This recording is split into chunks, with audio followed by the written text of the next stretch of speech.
نحمده ونصلي ونسلم على رسوله الكريم اما بعد فاعوذ بالله من الشيطان الرجيم بسم الله الرحمن الرحيم وعباد الرحمن الذين يمشون على الأرض هونا وإذا خاطبهم الجاهلون قالوا سلاما والذين يبيتون لربهم سجدا وقياما صدق الله مولانا العظيم إن الله وملائكته يصلون على النبي يا أيها الذين آمنوا صلوا عليه وسلموا تسليما اللهم صل على سيدنا محمد وبارك وسلم. حضرات گرامی قدر، جیسا کہ آپ حضرات نے سنا کہ آج کی اس ہفتہ وار محفل ذکر میں حضرت داتا گنج بخش علی حجویری رحمۃ اللہ تعالیٰ علیہ کی فاتحہ کا بھی اہتمام کیا گیا ہے، اور ہر سال اس موقع پہ باقاعدگی سے حضرت داتا گنج بخش علی حجویری رحمۃ اللہ تعالیٰ علیہ کی فاتحہ کا اہتمام کیا جاتا ہے. آپ کا وصال 20 صفر کو ہوا. یہ صفر جو دوسرا مہینہ ہے اسلامی سال کا، محرم کے بعد صفر آتا ہے، اس کی 20 تاریخ کو توینتخ آپ کا یوم وصال ہے.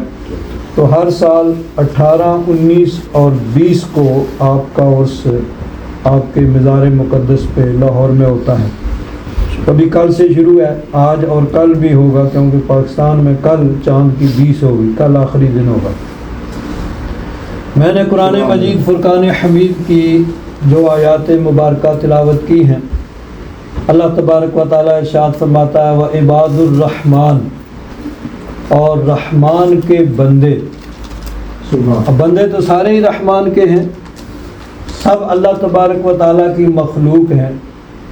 ہمیں بھی اللہ تبارک و تعالیٰ نے پیدا کیا ہے، سب کو، جو پہلے گزرے ہیں، جو بعد میں آئیں گے، جو مشرق میں، مغرب میں، شمال میں، جنوب میں، امریکہ میں، یورپ میں، آسٹریلیا میں، ایشیا میں، جہاں پر بھی رہتے ہیں، سبھی رب کے بندے ہیں. لیکن کچھ ایسے ہیں کہ جن کو اللہ تبارک و تعالیٰ فرماتا ہے کہ یہ میرے بندے ہیں. ویسے تو سب اس کی مخلوق ہیں، لیکن کچھ ایسے ہوتے ہیں جن کو اللہ تبارک و تعالیٰ فرماتا ہے کہ یہ میرے بندے ہیں. تو فرمایا عباد الرحمن، اللہ کے بندے، رحمان کے بندے کون ہیں؟ الذین یمشون فی الارض ہونا، کہ جو زمین پر نرمی سے، عاجزی سے، انکساری کے ساتھ چلتے ہیں. وَإِذَا خَاطَبَهُمُ الْجَاهِلُونَ قَالُوا سَلَامًا، اور جب جاہل ان سے مخاطب ہوتے ہیں تو پھر ان سے لڑتے جھگڑتے نہیں ہیں، بلکہ ان کو کہتے ہیں بھائی سلام، سلام کر کے ان سے جان چھڑا لیتے ہیں. وَالَّذِينَ يَبِيتُونَ لِرَبِّهِمْ، وہ جو رات گزارتے ہیں اپنے رب کے لیے. اب جس طرح میں نے پہلے کہا کہ بندے تو سبھی اللہ کے ہیں، لیکن کچھ لوگوں کو اللہ تبارک و تعالیٰ فرماتا ہے کہ نہیں یہ میرے بندے ہیں. اسی طرح رات تو سبھی گزارتے ہیں، ہر انسان نے دن گزارنا ہے، اور دن کے بعد رات آئے گی تو رات بھی گزارے گا. چاہے کوئی آرام میں ہے، تکلیف میں ہے، وہ بیمار ہے یا صحت مند ہے، اس کو تکلیف ہے یا راحت میں، آرام میں ہے، رات تو گزارے گا. لیکن اللہ تبارک و تعالیٰ فرماتا ہے میرے بندے وہ ہیں جو میرے لیے رات گزارتے ہیں. الذین یبیتون لربہم، اپنے رب کے لیے رات گزارتے ہیں. اور کیسے؟ سجدا و قیاما، سجدہ کرتے ہوئے اور قیام کرتے ہوئے، وہ اللہ کے لیے راتیں گزارتے ہیں. یہ اللہ والے وہ ہیں کہ جو اللہ تبارک و تعالیٰ کی عبادت کرتے ہیں ہر حال میں.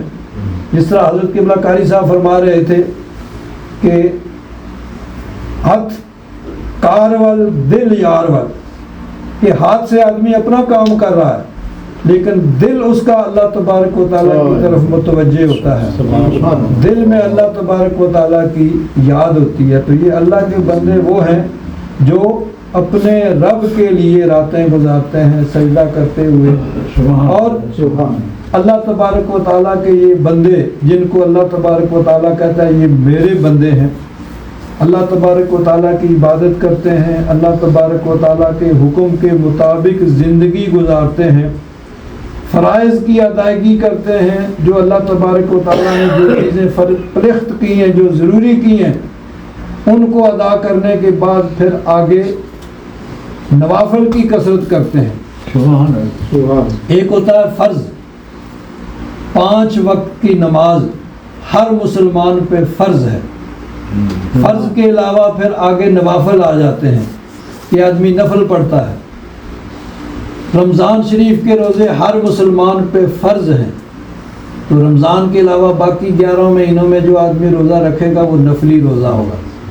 تو فرض روزے کے ساتھ نفلی، زکوٰۃ ہر صاحب نصاب مسلمان پہ فرض ہے، اپنے مال کا 2.5% 2.5% وہ ہر سال زکوٰۃ ادا کرے گا، تو اس کے علاوہ جو دیا جائے گا وہ نفلی صدقہ ہوگا۔ اسی طرح حج ہر صاحب استطاعت انسان پہ زندگی میں 1 مرتبہ فرض ہے، تو اس کے بعد پھر وہ نفل حج شمار ہوگا اور حج کرے گا، اسی طرح عمرہ جو کرے گا۔ تو اللہ کے بندے فرائض کے ساتھ ساتھ نوافل کی کثرت کرتے ہیں، کثرت کے ساتھ نفلی عبادات ادا کرتے ہیں، اور پھر اتنی عبادت کرتے ہیں کہ اللہ تبارک و تعالیٰ کے پیارے ہو جاتے ہیں۔ حدیث قدسی ہے، نبی کریم صلی اللہ علیہ وسلم نے ارشاد فرمایا، اللہ تبارک و تعالیٰ ارشاد فرماتا ہے کہ میرا بندہ فرائض کی ادائیگی کے بعد نوافل کی کثرت کرتا ہے، کثرت کے ساتھ نفل پڑھتا ہے، حتی احببتہ، یہاں تک کہ میں اس بندے کو اپنا محبوب بنا لیتا ہوں، میں اسے اپنا محبوب بنا لیتا ہوں۔ فَإِذَا أَحْبَبْتُهُ، جب میں اس کو اپنا محبوب بنا لیتا ہوں، فَكُنْتُ سَمْعَهُ الَّذِي يَسْمَعُ بِهِ، اللہ تبارک و تعالیٰ ارشاد فرماتا ہے میں پھر اس بندے کا کان بن جاتا ہوں، جس کان کے ساتھ وہ سنتا ہے۔ وَبَصَرَهُ الَّتِي يُبْصِرُ بِهَا، اللہ تعالیٰ فرماتا ہے میں اس بندے کی آنکھ بن جاتا ہوں جس سے وہ دیکھتا ہے۔ وَيَدَهُ الَّتِي يَبْطِشُ بِهَا، اللہ تعالیٰ ارشاد فرماتا ہے کہ میں اس کا ہاتھ بن جاتا ہوں جس سے وہ پکڑتا ہے۔ حضرت امام راضی رحمۃ اللہ تعالیٰ علیہ اس حدیث قدسی کی تشریح کرتے ہوئے فرماتے ہیں کہ جب وہ اللہ کا پیارا ہو جاتا ہے، اللہ کا محبوب ہو جاتا ہے، تو اللہ تبارک و تعالیٰ کی قدرت اس کے کان پہ، جب اللہ تبارک و تعالیٰ کی قدرت کا یعنی حکم ہوتا ہے، اللہ تبارک و تعالیٰ کی قدرت ہوتی ہے، تو پھر وہ یعنی فرمایا نا کہ میں اس کا کان بن جاتا ہوں جس سے وہ سنتا ہے، یعنی اللہ تعالیٰ کی قدرت درمیان میں ہوتی ہے، کان بندے کا ہوتا ہے لیکن قدرت رب کی ہوتی ہے۔ اب دیکھیں ہم جو ہیں ہمارے لیے ایک لمٹ ہوتی ہے سننے کی، یہاں جو بات کی جائے گی پوری آواز آ رہی ہم سنیں گے، دور سے آواز ہمیں پتہ چلے گا آواز لیکن سمجھ نہیں آئے گی، اور زیادہ دور ہوگا تو ہمیں منہ ہلتا ہوا نظر آئے گا، آواز نہیں آئے گی۔ لیکن اللہ تعالیٰ فرماتا ہے وہ میرے بندے ہوتے ہیں اور وہ میں ان کا کان بن جاتا ہوں جس سے وہ سنتا ہے۔ تو پھر امام راضی فرماتے ہیں فَيَسْمَعُ الْقَرِيبَ وَالْبَعِيدَ، پھر وہ دور کی بات ایسے ہی سن لیتا ہے جیسے قریب کی سنتا ہے۔ جیسے آج ایک آدمی سری نام میں بیٹھا ہوا ہے، ایک یہاں بیٹھا ہوا ہے، اس نے ٹیلی فون ادھر کان پہ لگایا، اس نے کان پہ لگایا ہوا، ایسے بات ہو رہی جیسے یہ ساتھ بیٹھا ہوا ہے، تو یہ تو مادیت ہے اور وہ روحانیت ہے۔ تو جب مادیت یہاں تک ترقی کر گیا تو روحانیت کا کیا عالم ہوگا۔ تو امام راضی فرماتے ہیں کہ قدرت رب کی ہوتی ہے، کان بندے کے ہوتے ہیں، قدرت رب کی ہوتی ہے، آنکھ بندے کی ہوتی ہے، پھر وہ دور کی چیز کو بھی ایسے ہی دیکھ لیتا ہے جیسے قریب کی چیز کو دیکھتا ہے، اور پھر ہاتھ بندے کے ہوتے ہیں، قدرت رب کی ہوتی ہے، تو پھر وہ دور کی چیز کو بھی ایسے ہی پکڑ لیتا ہے جیسے یہ قریب کی چیز کو آدمی پکڑتا ہے۔ حضرت داتا گنج بخش علی اجمیری رحمۃ اللہ تعالی علیہ آپ کی ایک بڑی مشہور کرامت ہے. آپ جب لاہور تشریف لائے تو لاہور کے اس وقت دروازے ہوتے تھے، ابھی صرف نام ہے، وہ دروازے نہیں ہیں. اس وقت دروازے ہوتے تھے جو رات کو بند کر دیے جاتے تھے شہر کے، یہ بھاٹی دروازہ اور دہلی دروازہ اور یہ سارے جتنے دروازے. تو دروازہ بند تھا، باہر آپ وہاں بیٹھ گئے تو وہاں پہ آپ نے ڈیرا لگا لیا. وہاں پہ ایک ہندو ہوتا تھا جوگی، تو وہ اپنے کرتب کے ذریعے اس نے لوگوں کو اپنا ماتحت بنا رکھا تھا اور لوگوں سے وہ یوں کہہ لے کہ جبری ٹیکس وصول کرتا تھا. حضرت داتا گنج بخش علی حجویری رحمۃ اللہ تعالی علیہ جب تشریف لائے، وہاں آپ تشریف رکھے تو حضرت شیخ سعدی فرماتے ہیں ہر کجا چشمہ آب خوش، کہ جہاں کہیں میٹھے پانی کا چشمہ ہوگا نا تو چیٹیوں، پرندے اور جانور وہ آگے پیچھے سے وہاں آ جاتے ہیں کہ میٹھا پانی ہے جی، پانی کے. تو جہاں اللہ والے ہوتے ہیں لوگ پھر اس طرف آنا شروع ہو جاتے ہیں. جب لوگ حضرت داتا گنج بخش کے پاس آنا شروع ہوئے تو اس کو خطرہ پیدا ہو گیا بھئی یہ کہیں میری جو ہے وہ حکومت ختم نہ کر دے. لوگ تو میرے تابع تھے اور مجھے نذرانے دیتے تھے، اب ان کے پاس جا رہے ہیں. وہ آ گیا، اس نے کہا جی کہ اب دیکھیں آپ یہاں سے چلے جائیں. آپ نے فرمایا بھئی اللہ کی زمین ہے، ہم بیٹھے ہوئے ہیں. تو اس نے کہا بھئی نہیں، یہاں سے آپ کو اٹھنا پڑے گا یا آپ کو میرے ساتھ مقابلہ کرنا پڑے گا. حضرت داتا گنج بخش نے فرمایا بھئی ہم درویش آدمی ہیں، ہم یہ مقابلے وغیرہ نہیں کرتے، ہم اللہ اللہ کرتے ہیں، یہاں بیٹھے ہوئے ہیں، تم بھی بیٹھو، تم بھی اپنا کام کرو، ہم اپنا کام کرتے ہیں. اس نے کہا نہیں جی ایسے نہیں، آپ کو مقابلہ کرنا پڑے گا. اب یہ یاد رکھیں حضرت داتا گنج بخش علی حجویری رحمۃ اللہ تعالی علیہ نے کشف المحجوب شریف میں اس چیز پہ بھی بحث کی ہے کہ معجزہ اور کرامت کیا ہوتا ہے. ایسا کام، ایسی چیز جو عام روٹین میں نہیں ہوتی ہے، جو عام روٹین میں نہیں ہوتی ہے یا نہیں ہو سکتی ہے، کامل، وہ جب ہو تو اس کو معجزہ اور کرامت کہا جائے گا. مثلا دیکھیے ہم انسان ہیں، ہم دونوں پاؤں پہ چلتے ہیں. زیادہ سے زیادہ کیا کر سکتے ہیں کہ ہم ایک پاؤں اٹھا لیں اور ایک پاؤں پہ کھڑے ہو جائیں. یہ تو ہو سکتا ہے ہتھ لیکن دونوں پاؤں اٹھا لیں ہاتھ کان نیت، یہ تو نہیں ہو سکتا نا کہ ہم دونوں پاؤں اٹھا لیں. یہ یعنی روٹین سے ہٹ کے ہے. تو جب کوئی اللہ والا دونوں پاؤں اٹھا کے اوپر اڑ رہا ہو تو اسی کو یہ خلاف ہے. جب روٹین کے عام روٹین سے، نارمل روٹین سے ہٹ کے ہوگا تو اس کو کہا جائے گا معجزہ اور کرامت. اگر یہ نبی کے ہاتھ سے ظاہر ہوگا تو اس کو کہا جائے گا معجزہ، اور اگر نبی نہیں ہے ولی کے ہاتھ سے ظاہر ہوگا تو اس کو کہا جائے گا کرامت. چیز ایک ہی ہے. علماء فرماتے ہیں کہ جو نبی کا معجزہ ہو سکتا ہے وہ ولی کی کرامت بھی ہو سکتی ہے. دیکھیے انبیاء کرام نے مردوں کو زندہ کیا، وہ ان کے معجزے تھے. اولیاء کرام نے مردوں کو زندہ کیا، وہ کرامت ہے. چیز ایک ہی ہے لیکن فرق یہ ہے کہ ظاہر کس سے ہو رہا ہے. اگر نبی سے ظاہر ہوگا تو اس کو معجزہ کہا جائے گا، اور اگر ولی سے ظاہر ہوگا تو اس کو کرامت کہا جائے گا. کبھی کبھی ایسی چیزیں جو عام روٹین سے ہٹ کے ہوں، وہ فاسق فاجر لوگ جو اللہ کے نافرمان ہیں ان سے بھی ظاہر ہو جاتی ہیں، بلکہ کافروں سے بھی ظاہر ہو جاتی ہیں. تو جب اس طرح کے کسی فاسق فاجر، اللہ رسول کے نافرمان، کافر اس سے ظاہر ہوں تو اس کو کہا جاتا ہے استدراج. وہ شبدہ بازی ہوتی ہے. تو ہو سکتا ہے ان سے بھی یہ چیزیں ظاہر ہوں، ان کو بھی یہ کمال، وہ یعنی ریاضت کرتے ہیں، مجاہدہ کرتے ہیں تو ان کو بھی یہ کمال مل جاتا ہے. لیکن یہ کوئی اللہ کا محبوب ہونے کی نشانی نہیں ہے. اسی لیے ولی کے لیے کرامت ضروری نہیں ہے، بلکہ شریعت مطہرہ کی پابندی ضروری ہے کہ وہ اللہ رسول کے حکم کے مطابق چلے، اللہ رسول کے حکم کے خلاف کوئی کام نہ کرے. اس کا نام ولایت ہے. تو حضرت داتا گنج بخش جی، اس نے کہا جی مقابلہ کرو. آپ نے فرمایا اچھا بھائی ٹھیک ہے، تم اپنا کمال دکھاؤ. اب اس نے کیا کیا، وہ بھی کمال والا تھا، اس نے ریاضت مجاہدہ کر رکھا تھا، تو اس نے ہوا میں اڑنا شروع کر دیا. اب عام روٹین یہ نہیں ہے، آدمی ہوا میں نہیں اڑ سکتا ہے، وہ ہندو کافر ہے، غیر مسلم ہے، لیکن ہوا میں اڑ رہا ہے.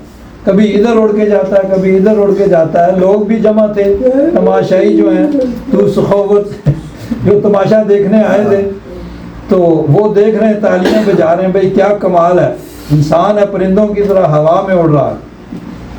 حضرت داتا گنج بخش پہلے تو دیکھتے رہے، پھر آپ نے کہا بھائی لوگ متاثر ہوں گے.